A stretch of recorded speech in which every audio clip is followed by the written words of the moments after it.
Hello, everyone, and welcome back to Little Free Library Unbound. We took a month off to play trivia, but it's really good to be back. My name is Lexi Neely, and I'm the program coordinator for Little Free Library. I am joined by my colleague Shelby King, who is our director of programs, and she is working on the back end of things to make sure technology is running smoothly. She'll be keeping an eye on the chat, so if you have any questions, keep an eye out for Shelby there, and she will get you help if there are any technical snags or any questions come up. Shelby's got tips in the chat about how to have the best viewing experience, so you can see our slides and see our lovely presenters' faces as they're chatting with us today. So use those to have the best experience with the Zoom webinar platform. And now I am pleased to introduce Anita Marina, who is our National Board Chair for Little Free Library. Anita is our moderator for Little Free Library Unbound, and she is always a lovely addition. Welcome, Anita. It's good to see you again. Good to see you as well. Thank you so much. I'm very, very pleased and proud to be part of this particular Little Free Library Unbound. And I wanted to let you know that I am speaking from Piscataway lands here on the Eastern Shore of Maryland. And I wanted to make sure that we acknowledge that as well. What I wanted to do first was kick things off. And this is a short video from Dr. Debbie Reese of American Indians and Children's Literature. She's a member of the Nambe Pueblo tribe and a contributor to our Read and Color Diverse Books Advisory Board. In this video, Dr. Reese shares a little about If I Ever Get Out of Here by Eric Gansworth of the Onondaga Nation. So let's watch.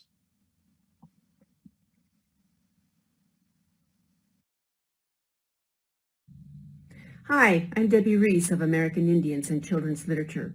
When you read books by Native writers, you gain access to a world of knowledge that you had no access to before. Native people share things about our lives that probably have not been in any of the books that you've already read. Take, for example, If I Ever Get Out of Here by Eric Gansworth. As the cover tells you, music is a big part of this story. In here we meet Louis, a Native boy, and George, a white boy. George's dad loves music too, and he's going to take these two young boys across the border from New York into Canada, to Toronto, where they're going to see a concert. But as they're approaching the border, Mr. Haddonfield, that's George's dad, he asks Louis if he has an ID, if he's got his passport, and he does. But it doesn't look like the official United States government passports because it's something that's issued by his tribal government. Is it going to work to cross the border? You bet it is. Take a look at If I Ever Get Out of Here. Thank you so much, Dr. Reese. She's a really wonderful resource and a great friend, and she's a terrific member of our Diverse Books Advisory Board. And thank you for sharing that great book recommendation with us.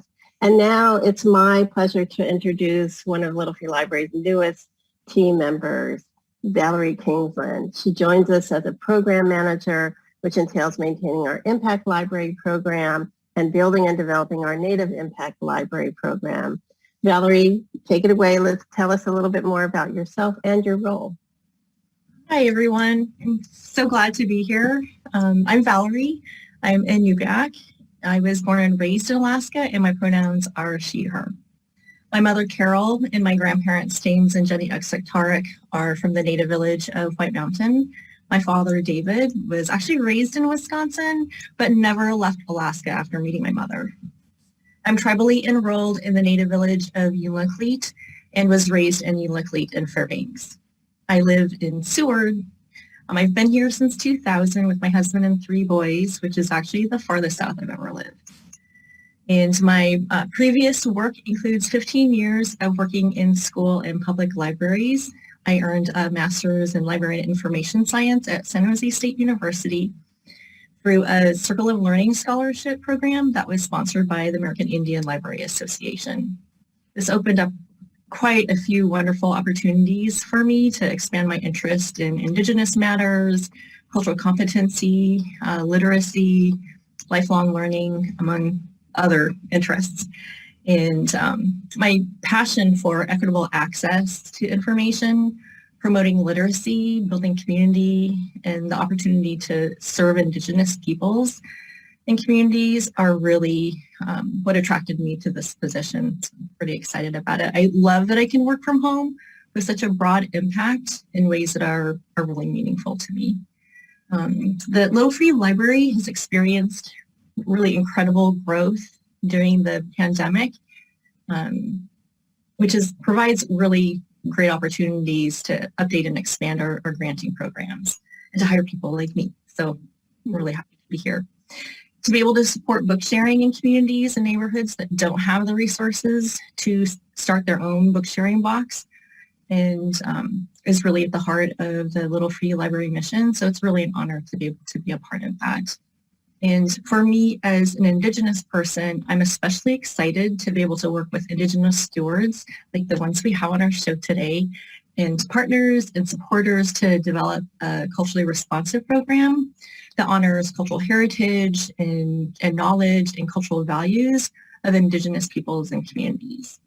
For me, especially right now, it's really about listening and developing relationships. So feel free to connect with me at thekingsland@littlefreelibrary.org if you're interested in learning more, you want to share some ideas, or you just want to stay in touch. Thank you. Thank you so much, Valerie, and we are so pleased and honored and proud to have you. This is really, really exciting to have you on board. It's a family here at Little Free Library, so you're already understanding that, and it's the same with our stewards. So that brings me to our next presenter, somebody who I know well, and for the first time actually hearing his voice in person. I follow him on Facebook, and I just know the work that he's done. Duane Yazzie is a teacher librarian of Hopi and Navajo ancestry with 17 years of teaching experience. He's also secretary treasurer of the Window Rock Fort Defiance Lions Club that helps co-steward several Little Free Libraries in Window Rock, Arizona. Duane is a graduate of Knowledge River at the University of Arizona, and in 2018, he won the Todd H. Bull Award for Outstanding Achievement, and his dedication to being a Little Free Library steward is always impressive. So welcome, Duane. We're so glad to have you join us. Let's go ahead and start by having you tell us a little bit about yourself and the community you serve. Oh, good afternoon. My name is Duane. I am originally from Fort Defiance, Arizona. I am Hopi and Navajo. And as you mentioned, I'm a teacher of like 17, 18 years now. And I love the work that I do revolving around literacy, whether it's teaching or in a library venue. And I'm excited to be here this afternoon. Thank you. Thank you so much. Well, for each of the presenters, we're going to have some questions for each one of you. You now have 2 Little Free Libraries you help steward. Can you describe the different locations and how you chose them? Well, actually, we have 5 in our little network. Yep. The original one that we started was based in Window Rock, Arizona, and it's kind of in a little shopping center area. We have 1 in Fort Defiance at an organization called Reservation. We also have another one in Fort Defiance, again, which is my home community, at the hospital facility. And then we established one up in Navajo, New Mexico, at a community school called DEAP, D-E-A-P. And then most recently, my mom and I teamed up together to bring one here to our housing complex in Rock Springs, New Mexico. So we actually have 5. And again, they're mostly in Window Rock, Fort Defiance, which again is my home. And that's primarily why I really wanted to do the work that I did with Little Free Library. Great. Thank you. Well, and this is what happens. It just continues to grow because the enthusiasm and the mission to share books and amplify voices and serve the communities is so great. Why do you think it's important for kids to have access to books by Indigenous authors? Well, it's about representation. And the research continues to pinpoint and show that a lot of the literature for children and youth are devoid of people like us, or were marginalized and very marginalized. And in the instances where we do appear, we're very romanticized, or what could I say? We're there, but we're stereotyped. So there's a lot of misinformation that comes along with that. It's not authentic representation. It's not meaningful or truthful representation. And so for kids to have access to these types of books, it affirms who they are. It validates who they are. And when I talk about this validation, it's a validation of their lived experiences, their language, their culture, their knowledge systems, essentially who they are at their very core, their very existence. So having these types of books in our Little Free Libraries and library systems and in other places is so, so important, because kids need to see themselves represented in life that is actually being lived. We are not invisible. We are not gone. We are not erased. We are not diminished or minimized in any way, shape, or form. And when we have these books available for ourselves and for others, it helps to paint a real picture, a truer picture, and a fuller picture of who we are.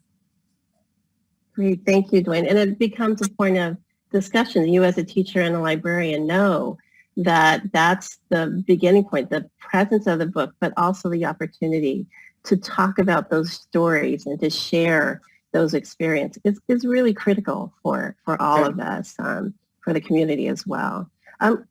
What would you suggest are some of the things that you can help support Indigenous neighbors, talk about the community? I know this one is a challenging one because you are always full of things, but so I'm going to let you even talk about that. And for me, I always pointed to you as well anyway, thinking about it. So in terms of supporting Indigenous neighbors, I think it's just important to be open, to be a sponge, to be a listener, and to be an active listener. Whether it's an actual Indigenous person that you're speaking to, be open to learn something. On the other hand, if there isn't an Indigenous person, go and actively seek information. And this can happen in so many forms. It could be like as simple as picking up a book about Indigenous people, whether it's a picture book or something that's based in nonfiction. Go seek those things out for yourself, and then find time to learn a little bit more, to grow. One of the things I wanted to mention was book clubs. I think if you're able to be a part of a book club where there are Indigenous people that are also part of that book club, it's an opportunity for exchange of information, exchange of ideas. And as a participant in book clubs myself, I always find that I'm constantly growing because I'm exposed to multiple perspectives, shared perspectives in some cases, and it pushes me, both mindfully and in the work that I do, to keep growing. I also like the fact that, we can also support some of our local businesses, especially if they're Indigenous owned. I like to go when we're book shopping or we're finding books for our Little Free Libraries. That's one of the first places I tend to shop. So that's another active thing that we can do because it's meaningful. And I think it affirms, again, the fact that these booksellers are doing the job that they envision. It's something heartfelt, and this affirms their work. So those are two things that I can automatically think of. That's really rich. And I point to Debbie Reese's American Indians and Children's Literature blog, because she also tells you books that are problematic in representation and books that you can support. And I love your notion to support the businesses and the publishers and bookstores. I always went to Salina Bookshelf as one of a resource for me for doing book calendars for Read Across America. What, aside from your Little Free Libraries, what does book access look like in your community? Well, it's not a pretty picture. I want to say that, it's getting better, but based on research and, more research that's coming out again, I know that we are in a book desert, and a book desert, by its very nature, lacks books.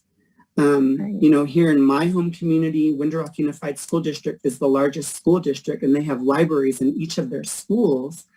We also have a local library, the Navajo Nation Library, and about 25 to 30 miles away, we have the Octavia Folin Public Library in Gallup. So we have all of these resources, yet because of the pandemic, you know, services and programming have been tailed back for safety reasons, of course. And in some cases, some of these libraries are completely closed or they have very limited access. So again, that hinders book access for students, you know, at our youngest age levels, you know, pre-kindergarten, kindergarten, all the way through high school, and our collegiate students as well.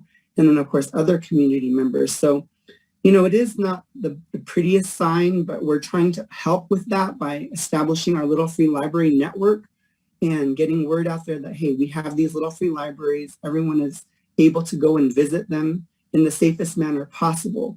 But book access is not ideal. And, you know, that's our job, to create the opportunities for resources to be accessed. Yeah, thank you. It's so important. We have to do even more and just be vigilant on helping support all of your efforts. Are there books that are really popular amongst the users of your Little Free Libraries? Things that come to mind that say, you know, this just keeps going out, or requested, or things like that, or you like to put in? Well, we don't exactly track what we put in because we, you know, we do our part as far as the Lions Club goes. And then we also have people in the community who donate items, you know, regularly. So we don't exactly go and check what's there. You know, when we clean, we kind of observe what's there. But I think the biggest things that people take are children's books, picture books, YA books. And I know at our location next to the hospital, the biggest thing happens to be activity books. And I think that's probably because kids are sitting there, you know, for a prolonged period of time. They need something to do. So we're finding that, you know, things that are tailored toward kids and children, those are our most popular things. Great. Thank you so much. This is a really, really wonderful chat, and I'm sure we'll hear more from you and see more of you. I'll do a little plug, because follow Duane on Facebook, because, you know, he just shows us what keeps coming into the libraries, what can be done, what he's looking at, and what's, you know, all the wonderful books that we can find and share. And then, you know, that on Little Free Library's website, we do have recommended book lists and so on. And so this is a great opportunity for us to continue to amplify those voices. Thank you so much. So next, he's not alone, of course. We are joined by Valerie Janis. Valerie is a member of the Bay Mills Anishinaabe community and lives with her family on the Pine Ridge Reservation in South Dakota. And like Duane, she's a librarian. I love librarians. And this spring, she received her MLIS degree from San Jose State University. So congratulations, Valerie. Her work at the Oglala Lakota College Waksape Tipi Library, and Valerie, please correct me if I mispronounced, includes the recent addition of 11 Little Free Libraries across the Pine Ridge Reservation. So thank you so much for joining us, and please tell us a little bit about yourself and your community. Megizi indo dem, gnus zikamek, indu jban, Boa ne kik inda nukum. I just said that I'm in the Eagle Clan and I'm from Bay Mills, but I live here on the plains. And I grew up actually on Pine Ridge Reservation. And I'm the outreach resource technician, librarian for the library. And I usually take care of the 12 satellite libraries. Actually, where the Little Free Libraries are, I take care of the satellite libraries that are out there. And then I work on creating virtual programming such as puppet shows, cultural escape rooms, working on indigenizing the physical and virtual library spaces. And I get to oversee the Little Free Libraries, which is really exciting. And my community spans over 3,200 square miles. and serves a community of about 30,000 people. And 42% of that population are younger than 20 years old. So that's a little bit about the community. So this is a huge, as you said, a huge geographical area and a big challenge to serve your community. What has that been like, and how have you tried to, kind of meet the challenges, and, what special, ways are you trying to make those connections, of which there are so many and so important? Well, to get to all the boxes, I drive about 300 miles round trip every time I go to check the boxes. So I've actually split the boxes to check them, east side and the west side of the reservation. So that way I can kind of go, one day I go out here, because it usually takes me to fill the boxes and to check them all and to drive everywhere. It takes me about 5 hours of driving, going around. And so I split them in half to kind of make it a little bit more doable. I mean, I'm sure I could probably go to all of them, but it would be a long day. And then, the experience is, we have a program within our library that's called Build Your Own Library. So, and our Little Free Libraries are kind of a little bit different, I think, than other people's, not only because we have so many, but also because we are encouraging people to take the books, but not really bring them back, because we want them to build their own libraries within their homes. Right.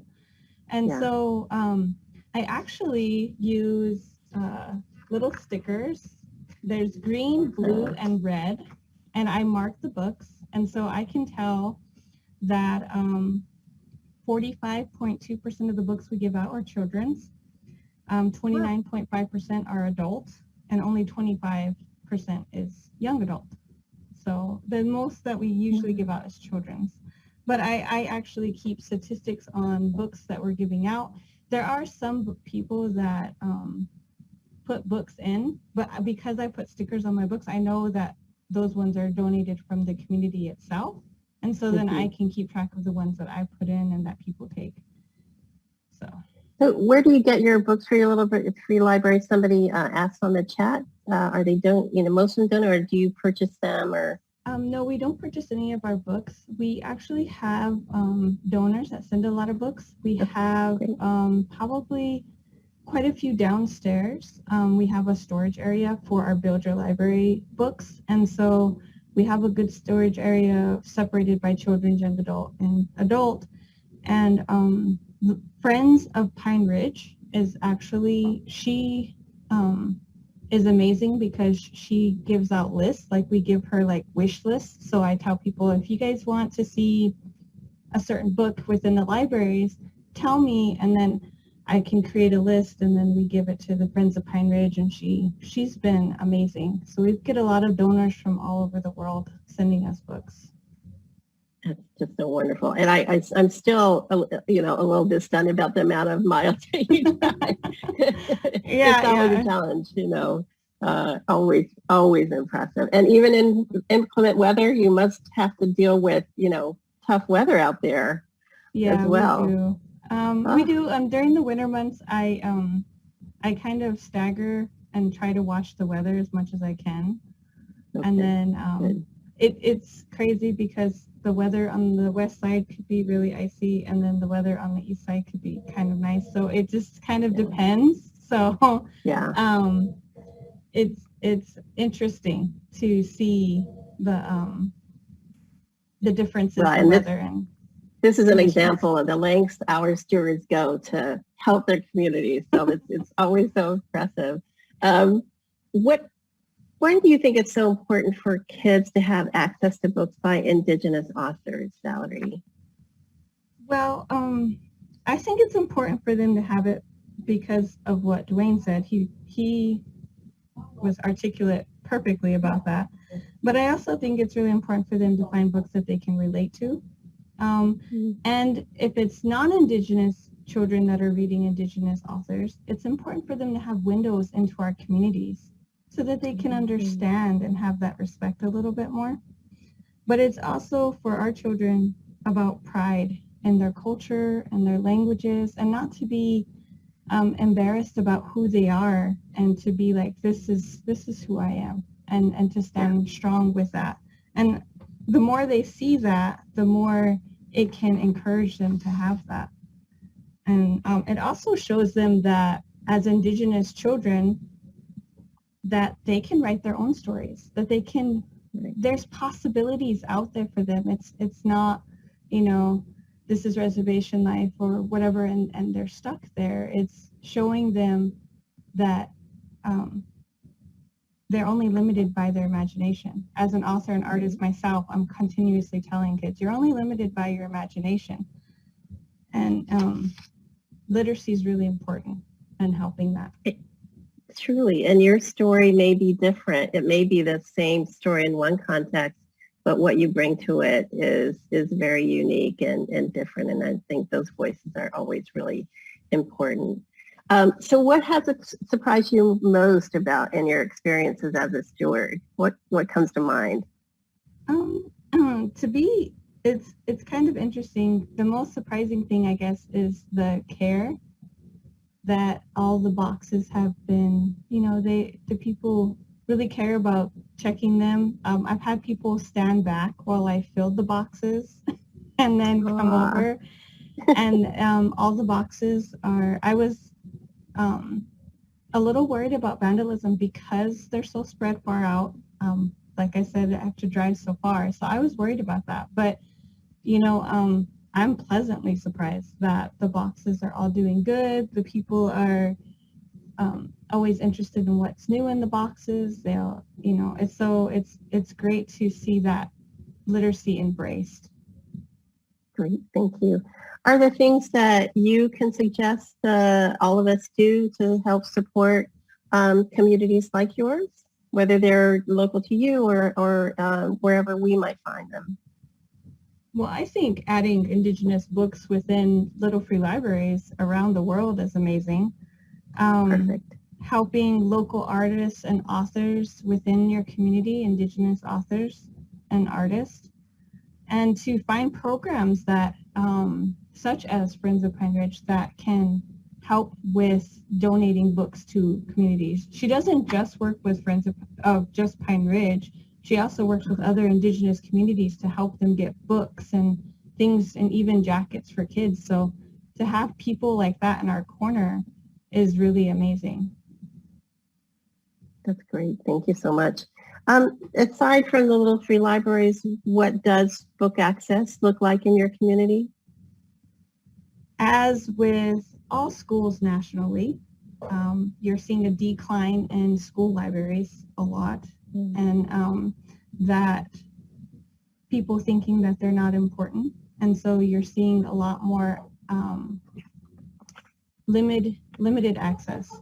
And for us, the entire reservation, most of the schools, I think there's only one school that has a library within the school system. So it makes it harder for the kids to have the access to the books and to know information and to understand research and to have that kind of information at their fingertips. And the closest bookstores are 100 miles away. And so that becomes another thing that, access of them not being able to afford or to even go to a bookstore to purchase any books. Yeah, thank you. Really true. Are there books that are most popular in your libraries or that you are finding that are taken or requested, or you noting? Children's picture books and like all the thin type of books. It doesn't even usually matter. It's just like they just eat them up. And then the adult fiction books, surprisingly, and the nonfiction books. There's one community Eagle Nest that requests nonfiction titles about Indigenous things. So they request those types of titles. They want books about Crazy Horse or about other tribes, they want those kinds of books. So those are usually the ones that I save for that community because they were asked for specifically. So. There was a question I noted on the in the chat about whether there are particular publishers that you might know of. I know that there's Salina Bookshelf is one. I know that Cynthia Lettich Smith has her own imprint. The name of the publisher, the main publisher, escapes me, but that's actually Heart Drum, I think is the name of her imprint. If there are any others, if you know it, put on the chat. I know Shelby will start doing that as well. Somebody just wrote Orca Press. Great. Do you know of any yourself, Valerie? And if after our conversation, continue to suggest any, but I think people are really eager to find out. For Indigenous press, I actually don't know very many. I know some Indigenous authors, myself included, have created their own presses just because of the issues 10, 20 years ago of publishing their own books. But you do have a lot of resources such as Birchmark House that they work with a lot of Indigenous authors and presses themselves. So. Great, thank you. I think the other thing that you can do as educators and librarians is request these books. Mm-hmm. I mean, call for them, ask for these authors, create the demand for these authors and stories to put in your libraries or community or public libraries.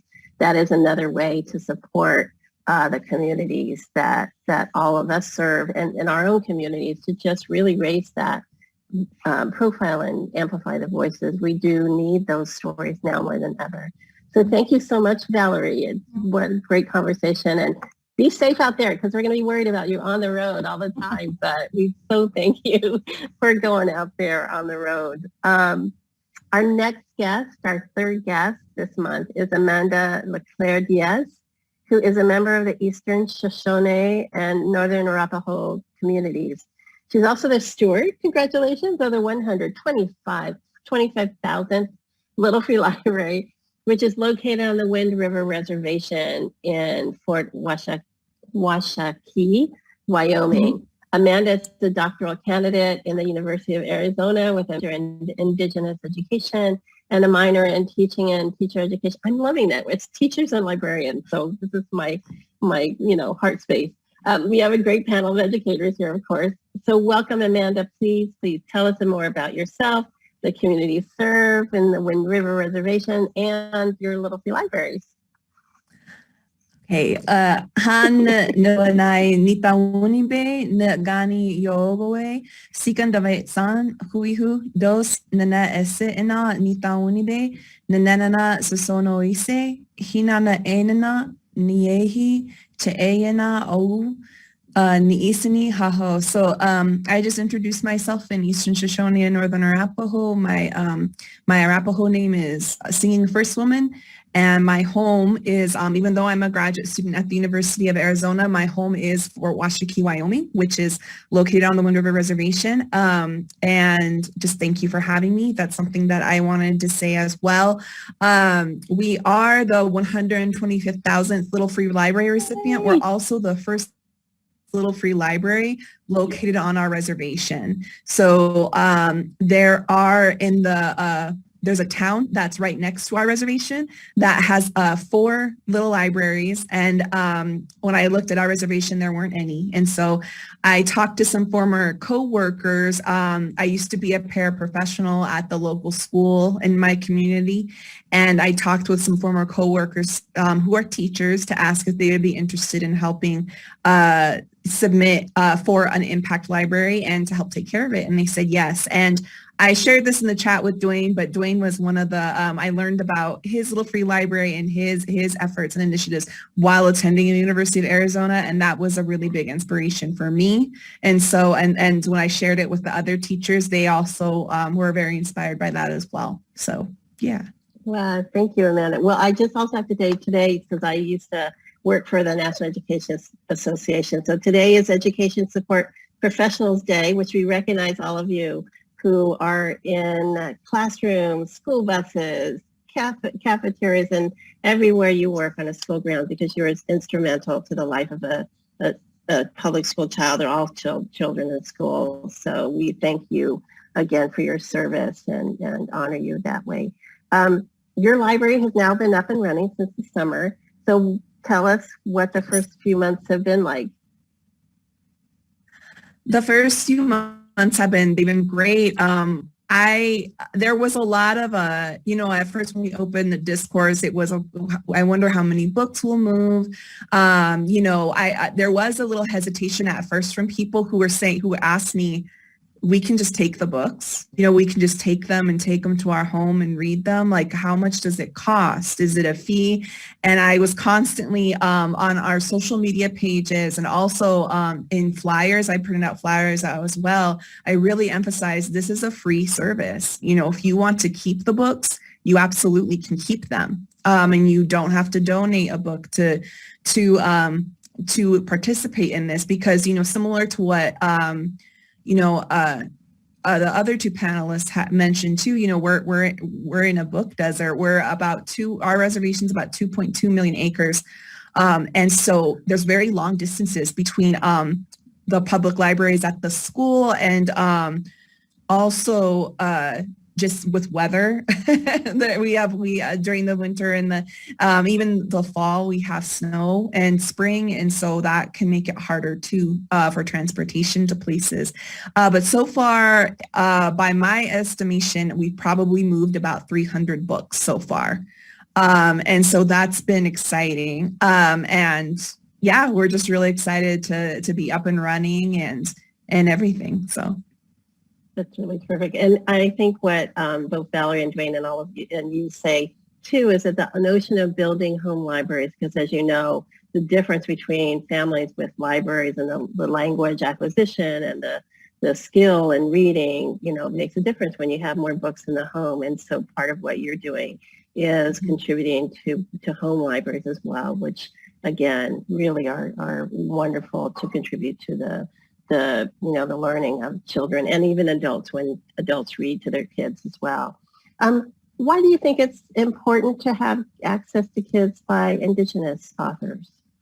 I think I mentioned, I didn't mention, a lot of the other people mentioned before coming to me that, there's just not, the representation of Indigenous people in literature and books being authored by Indigenous authors has improved, but it definitely, there's always room for improvement. Specifically, there's an image, and I was trying to share it, and I don't think I can, but it's from 2018, and it's an image that Dr. Reese refers to a lot, where it shows diversity in children's books. And it shows the percentage of books depicting characters from diverse backgrounds. And for American Indian and First Nation groups, it's 1%. That was back in 2018.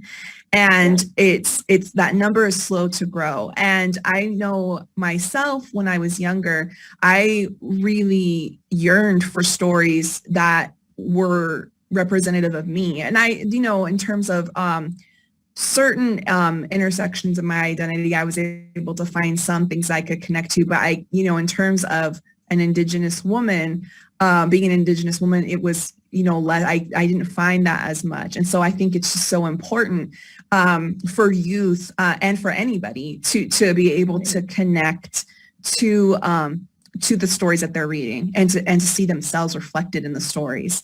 And it shows too, the data shows too, especially in school, students do better. They learn more when they're able to personally connect to the stories that they're reading, to the materials they're interacting with. So that's why I feel it's important and necessary.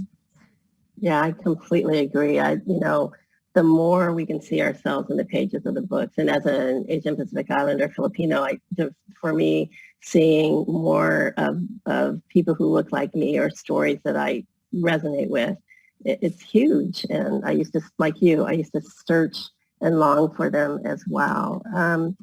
What are some of the things that you think we can do, the rest of us can do, to support our Indigenous neighbors, our communities out there? Are there things that you suggest that we can do? So in terms of my community, I'm going to share some links really quick in the chat. There's some great nonprofits and then some artists Facebook pages that I shared as well. So the Not Our Native Daughters, that's a local nonprofit that highlights and specifically focuses on the missing, murdered Indigenous women's and people's movement and just bringing attention to that issue.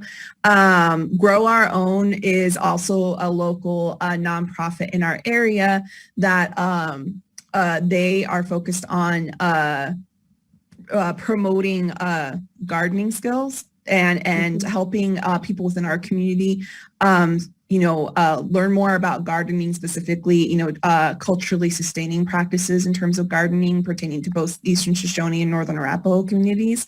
Wind River Food Sovereignty Project, I included their website and also their Instagram handle. That's another nonprofit that provides a local farmers market, and they really are big about including the youth from our community in that initiative as well. Native FX, Washakie Artwork, those are local artists that if you are interested, you can look at their work. And then Native Land, that's I think another way that's important to support our Indigenous neighbors is knowing whose homeland you're on, because no matter where you are in the United States, you're on Indigenous land, and so it's important to know who calls that land home. So that's a really important resource, I think, to take a look at and to learn more about, to provide more education around that. So yeah. Yeah, thank you. Those are great links. Really, I think one other Facebook page that I follow is Imagining Indigenous Futurisms, and it's artists and authors and people who are out there trying to support one another as well. There's so much that we can do, and so I appreciate all that you are trying to do and share. So one of the questions is to look at what does book access look like in your community. It's vast, as you said, it's spread out. How is book access there for you in your community? It's similar to what probably Duane and Valarie referred to, is that we're in a book desert. There's not a lot of resources. It's gotten a little bit better. I think there are efforts being made. I know there's a book mobile over the summer where every Friday books were free. Kids could come and look at books at the local post office. It was for that one day. So that's something different that we hadn't had in the community before. And so that was exciting. But yeah, a lot of the libraries out in our area are located within the schools. And so they are far, the schools are far from each other too, in that sense. There's a lot of open space where we're at. And so that can make it difficult. And the public library is off reservation in a border town. And so that's quite far for people as well. So yeah, that makes it really, really challenging. We had a Little Free Library National Board meeting, and one of my favorite sayings was from a fellow board member, and he's a professor of literacy, and he was talking about irrigating the book deserts, and that's really our mission and our charge and our challenge. And so we have to do all that we can. And so I thank you for your efforts as well. The final question for you is, are there most popular books in your library, things that are requested or go out or that you'd love to share? So when we first started, we initially thought about, providing children's and keeping it to children's and young adult books. And we talked about it more, and we decided, well, let's just include everybody and we'll see how it goes.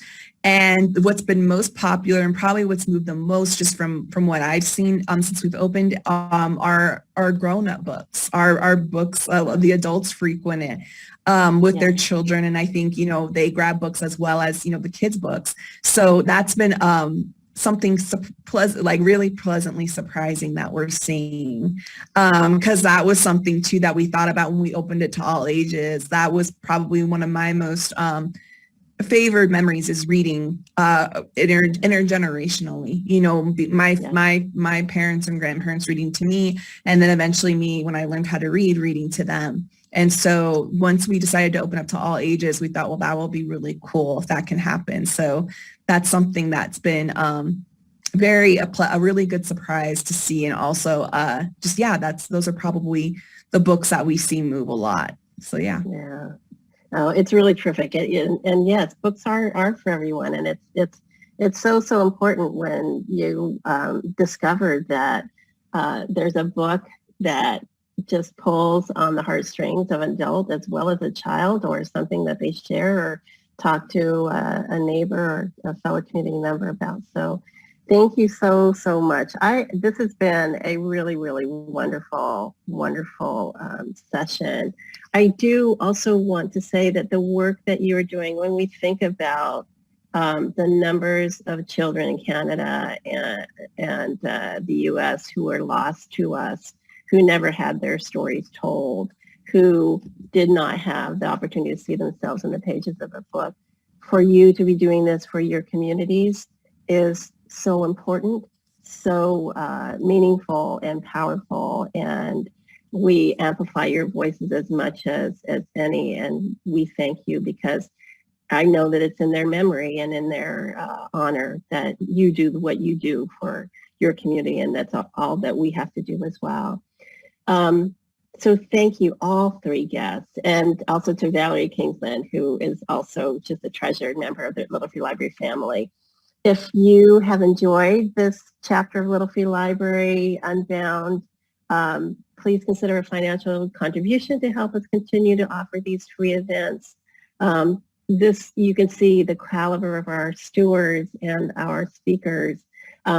Please consider donating to our nonprofit, which also support our steward services activities, so we can create more resources like this and other opportunities for our stewards. You can donate at littlefreelibrary.org/donate. You can also allocate your donation specifically to the Native Library Initiative on that page. And we thank all three of the stewards. We thank Debbie Reese. And one other thing, Joy Harjo, the poet laureate, could not join us. She did say thank you to all of you for doing it. She wasn't available, but she wanted to send her love and care. She's very proud of the Little Free Library that she herself is part of. So thank you. Take it away, Lexi. Thank you, Anita, and thank you so much to our guests. As always, this was such a wonderful chapter, and it is so special to hear what's happening across the country at different Little Free Libraries, and hearing more about how we can support each other and our unique communities. It's really special. As always, attendees will receive an email in the next couple of days with a link to the replay, so you can revisit this great content, and you'll also get the show notes with lots of links, as promised, to Indigenous-owned bookstores in the U.S. and Canada, and some of our favorite picks from our Reading Color Indigenous reading list, and lots of other great information that's been shared today. And you'll get a survey. So if you would fill out that survey and tell us what you thought of this episode, you can be entered to win one of 10 copies of Dog Flowers by Danielle Geller. Our friends at Penguin Random House donated 10 copies for us to give away. It's a memoir. Danielle Geller is an Indigenous author, so it's a really special book to be giving away this month. In addition to reading and sharing their stories, we can educate ourselves on historic and present-day treaty injustices against Native communities, donate time and money to Indigenous-led organizations, and take time to learn more about the impacts of colonization on Indigenous populations here and all over the world. As Anita mentioned, you know, where we stand in the U.S. and Canada and all over the world is Indigenous land, and it's important to know the history of where we live and honor it. And of course, these are activities we should be making time for all year round, not just in November for Native American Heritage Month. Celebrating our friends and neighbors who are Black, Indigenous, and people of color all year round reinforces their contributions to our communities, honors their humanity, and reinforces the endless opportunities we have to grow from each other and learn and become closer as a community. Next month, we'll be joined by 4 incredible organizations from across the U.S. who are using Little Free Libraries to expand the reach of their programs. You can register at the link in the chat. And if you haven't already, we encourage you to follow us on our social media channels. We are on Instagram, Facebook, Twitter, and all of that. Shelby has shared the links so you can stay in the know about upcoming episodes of Little Free Library Unbound and all the other great Little Free Library news and programs and activities we have going on. Thank you so much again for joining us tonight, and have a great night.